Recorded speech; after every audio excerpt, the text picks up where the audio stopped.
Welcome back नाज़रीन। दूसरी जानिब मुस्लिम लीग नून का मौक़िफ़ भी लेंगे। सिद्दीकुल फारूक साहब सीनियर रहनुमा हमारे साथ तो मौजूद हैं, उनको प्रोग्राम में खुशामदीद कहती हूँ। बहुत शुक्रिया सिद्दीकुल फारूक साहब, thank you so very much for joining अस।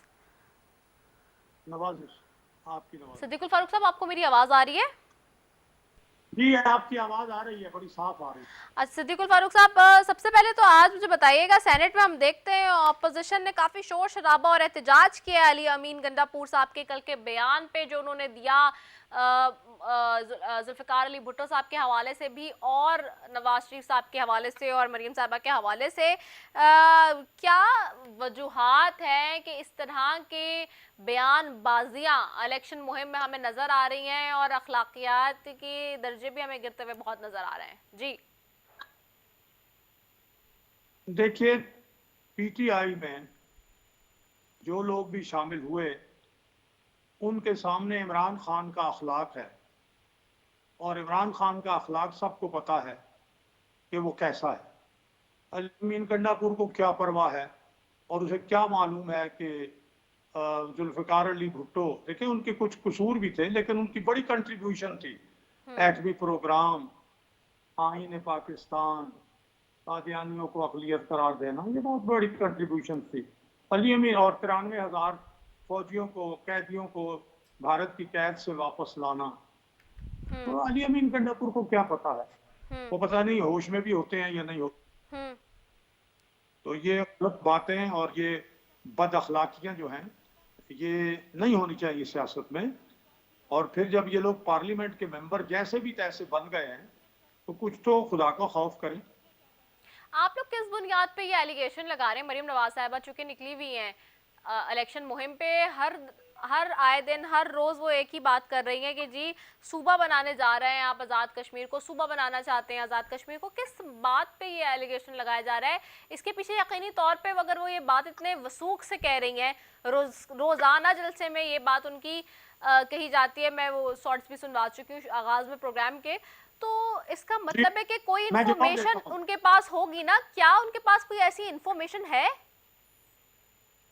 मैं जवाब देता हूँ। जब मोदी ने आर्टिकल 370 को खत्म किया और मकबूजा कश्मीर को भारत में जम कर लिया, तो हमारे वजीर खारजा शाह महमूद कुरैशी ने कहा कि आर्टिकल 370 इंडिया का अंदरूनी मामला है, जिसका मतलब यह है कि उन्होंने जम कर लिया है मकबूजा कश्मीर, तो ये किस्सा खत्म हो गया। इससे फिर साथ ही गिलगित बल्तिस्तान में इन्होंने कहा कि हम सूबा बना रहे हैं। तो गिलगित बल्तिस्तान भी आपको मालूम है कि बहुत से मसाइल और मामलात हैं जिनकी वजह से हम उन्हें उसे बाकायदा सूबा नहीं बना रहे, कि अगर कल रेफरेंडम होता है, खुदा करे हो, तो गिलगित बल्तिस्तान के लोग भी रेफरेंडम में पाकिस्तान के हक में वोट डालें। इस वजह से हम ये कह रहे हैं कि जब ये कहें कि आर्टिकल 370 इंडिया का अंदरूनी मामला है, तो ये आज़ाद कश्मीर को भी सूबा बनाने जा रहे हैं।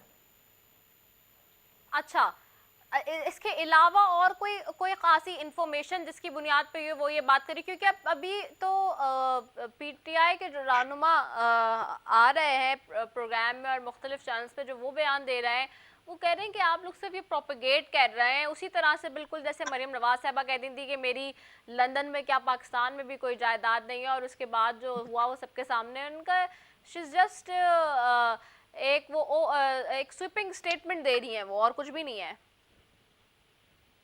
पहली बात तो यह है कि मरीम नवाज साहबा को और नवाज शरीफ साहब को सजा देने वाला जो अरशद मलिक जज थे, वो तो फौत हो गए। वो उन्होंने इतराफ कर लिया कि मुझे दबाव मुझ पे डाल के तो ये कहा गया कि सजा दें।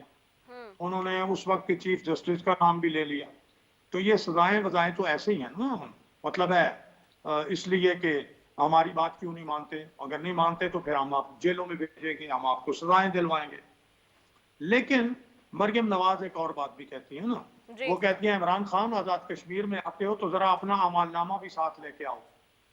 जिन्होंने आज देखें, इन्हें केपीके में 8 साल हो गए हैं, इन्होंने कहा था 350 डैम बनाएंगे, एहतसाब कर लेंगे 90 दिन में मुकम्मल, 20 यूनिवर्सिटियां बनाएंगे, हर जिले में कॉलेज में अपना अस्पताल बनाएंगे, दिल का इलाज, गुर्दों का इलाज, 150 या इससे भी ज्यादा कॉलेज बनाएंगे।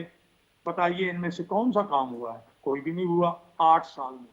बल्कि इसके मुकाबले में वहां स्कैंडल हुए, यानी मालम जब्बा स्कैंडल, मेट्रो स्कैंडल, और जो है वो ये जो मैंने कहा अपना हेलीकॉप्टर का स्कैंडल, ये बहुत से स्कैंडल्स हुए हैं। आ जाइए पाकिस्तान पर। पाकिस्तान में अगर आप आ जाएंगे तो यहाँ आप देख लीजिए, आज हमें गर्मी में गैस की लोड शेडिंग यहाँ पाकिस्तान में हो रही है। वो बिजली जो सरप्लस थी, आज 6-6 घंटे की लोड शेडिंग हो रही है पाकिस्तान में। नवाज शरीफ तो जीरो लोड शेडिंग करके चले गए थे ना। आज पाकिस्तान में महंगाई का आलम देख लें। इन्होंने झूठ बोला कि जी 1 करोड़ 2 लाख टन गंदम पैदा हुई है। पाकिस्तान की जरूरत 55 लाख टन गंदम है। इसका मतलब यह है कि 47 लाख टन गंदम फालतू हमारे पास होनी चाहिए।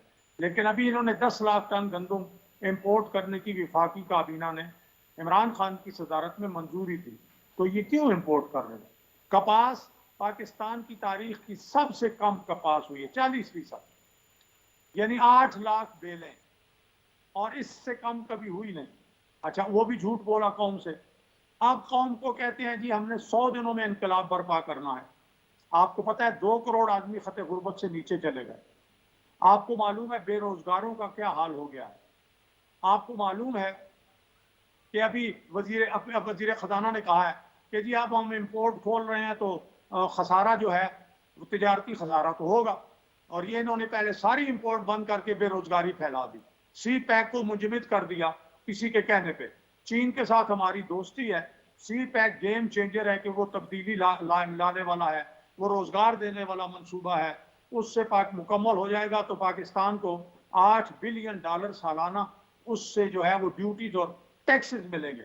उसको इन्होंने फ्रीज कर दिया, 2 साल फ्रीज रहा वो। चीन नाराज हो गया, कर्जों पे कर्जे लेते जा रहे हैं। अच्छा, डॉलर की एक कीमत एक जो है चीज और वो इसी वजीर खजाना ने कहा। अच्छा सिद्दीकुल फारूक साहब, एक चीज जी और मुझे जी जी लास्टली बताइए। बता दीजिए। मुराद सईद साहब कल अपनी इलेक्शन कैंपेन में कह रहे थे कि मरियम नवाज साहिबा ने पहले से ही इस बात का इंडिकेशन दे दिया है कि जी हम इलेक्शन में जो है वो धांधली को कबूल नहीं करेंगे। इट मींस कि आप लोग हारने वाले हैं, इसलिए धांधली का इल्जाम लगा रहे हैं पहले से ही। हमें इनके मंसूबे का इल्म है ना। अगर इलेक्शन आजादाना हो वो कह रहे हैं आप तो लोग जितने हारने इलेक्शन वाले हैं हुए हैं, ऑलरेडी, आप लोग को पता है सुन ले आपकी सुन ले पोजीशन सुन ले कमजोर है। हाँ, थोड़ा सुन ले थोड़ा सुन ले। जितने जिमनी इलेक्शन पाकिस्तान में हुए हैं, पीटीआई सब हारी है। इनकी जो कारकर्दगी मैंने आपके सामने रखी है, इस कारकर्दगी की बुनियाद पर आजाद कश्मीर में इन्हें कौन वोट देगा? यानी ये इमरान खान ने कहा मोदी ईमानदार आदमी है। इमरान खान ने अभिनंदन, उसने धमकी दी कि 24 घंटे में अगर अभिनंदन को न छोड़ा तो फिर नताज के जिम्मेदार तुम खुद होगे, इमरान खान। और फिर इन्होंने अमेरिकी सदर ट्रंप को की मिन्नत की और उसने कहा कि ठीक है। तो फिर उसने 8 घंटे पहले कहा कि अभिनंदन छूटेगा और इमरान खान ने छोड़ दिया। फिर उसकी इलेक्शन कैंपेन में 300 भारतीय कैदी भी छोड़े। फिर ये कहा कि मोदी कामयाब होगा तो कश्मीर का मसला हल होगा। मुझे बताइए, इमरान खान ने जो कुछ कहा, बजाय इसके कि मोदी कामयाब हो के मसला कश्मीर हल करने में मदद करता, उसने कश्मीर हड़प कर लिया। तो ये कारकर्दगी, ये बहुत बार बात करते हैं कि जी वो अपना कल भूषण भाई 3 साल आपको हो गए हैं। अब आप उसके लिए सदारती आर्डिनेंस नाफिज कर रहे हैं। कल भूषण को सजा आप दे नहीं सकते। हमारी हुकूमत ही तो कहते थे इसको फांसी दो, अब तुम्हारी हुकूमत है, दो ना फांसी, क्यों नहीं देते हो? तो ये जी सारा इनका जो रिकॉर्ड है, इस रिकॉर्ड की बुनियाद पर तो इन्हें आजाद कश्मीर से वोट नहीं मिलेंगे। अलबत्ता ठीक ये है। धांधली जरूर करना चाहते हैं, क्योंकि मंसूबा ये है कि कश्मीर का मसला खत्म कर दिया जाए। और ये बात अमेरिका ने अपना मोदी भारतीय वजीर आजम को यकीन दहानी कराई है, और उस पर अमल दरामद अब इमरान खान करेगा। चलें, ये बहुत बड़ा एलिगेशन है। Well, thank you so very much Siddiqul Farooq साहब, आपके वक्त का जी। और इसी के साथ जी नाजरीन, क्योंकि ये बहुत एक बड़ा एलिगेशन सिद्दीकुल फारूक साहब लगा के गए इस हवाले से कि जी अमेरिका ने यकीन दहानी कराई है मोदी को, और उसको एग्जीक्यूशन वज़ीर आज़म इमरान खान साहब के ऊपर लगा रही है नून लीग। वेल, इसी के साथ अपनी मेज़बान सैफी को दीजिए इजाज़त। पाकिस्तान जिंदाबाद।